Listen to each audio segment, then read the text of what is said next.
Apa itu lemak dan minyak? Lemak adalah sekelompok besar molekul-molekul alam yang terdiri atas unsur-unsur karbon, hidrogen, dan oksigen, meliputi asam lemak, malam, sterol, vitamin-vitamin yang larut di dalam lemak, monogliserida, digliserida, fosfolipid, glikolipid, terpenoid, dan lain-lain. Minyak adalah cairan organik yang tidak larut dalam air, tetapi larut dalam pelarut organik. Menurut sedia utama, lemak dan minyak merupakan suatu kelompok dari golongan lipid.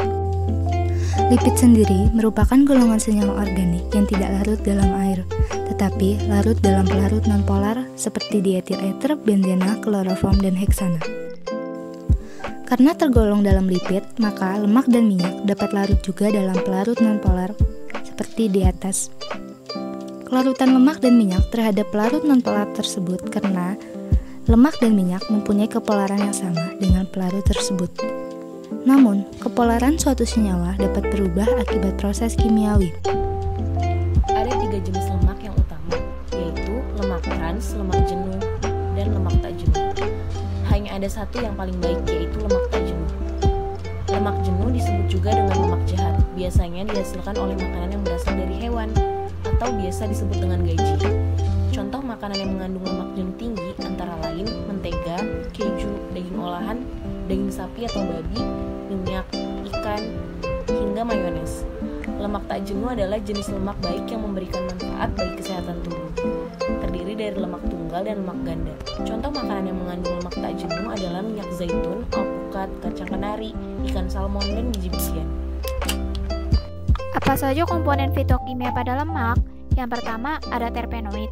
Terpenoid adalah sekelompok senyawa metabolit sekunder yang terbesar, dilihat dari senyawa maupun variasi kerangka dasar strukturnya.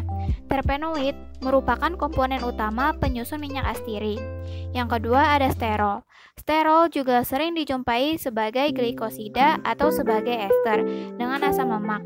Glikosida sterol sering disebut juga sterolin. Komponen yang dapat merusak minyak dan lemak.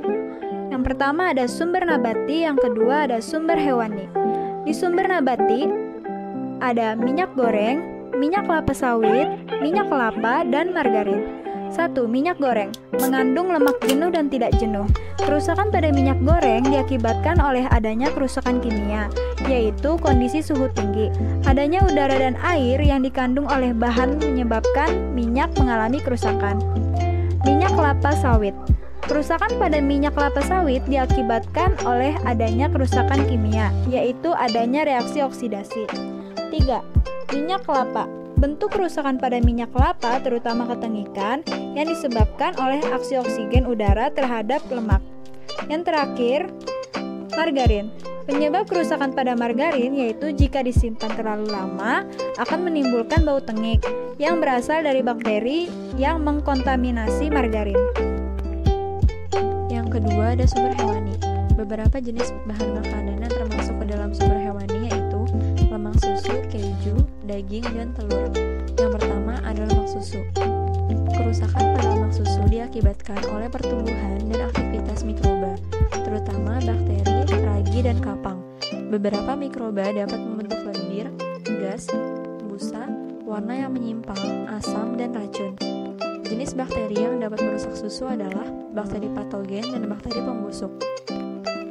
Bakteri patogen meliputi Staphylococcus aureus, Escherichia coli, dan Salmonella sp. Sedangkan untuk bakteri pembusuk adalah Micrococcus sp, Pseudomonas sp, dan Bacillus sp. Selanjutnya, keju. Kerusakan pada keju terjadi karena terkontaminasi oleh mikroorganisme patogen. Jenis bakteri yang dapat merusak keju adalah Alcaligens sp, Bacillus sp, dan Penicillium sp. Dan yang ketiga itu ada daging. Kerusakan mikrobiologi pada daging disebabkan oleh pertumbuhan bakteri pembusuk. Jenis bakteri yang dapat merusak daging adalah Salmonella sp, Clostridium perfringens, Staphylococcus aureus. Dan yang terakhir ada telur. Kerusakan mikrobiologi pada telur disebabkan oleh pertumbuhan mikroba. Jenis mikroba yang dapat merusak telur adalah Pseudomonas, Aloaligenes, Escherichia, dan Salmonella.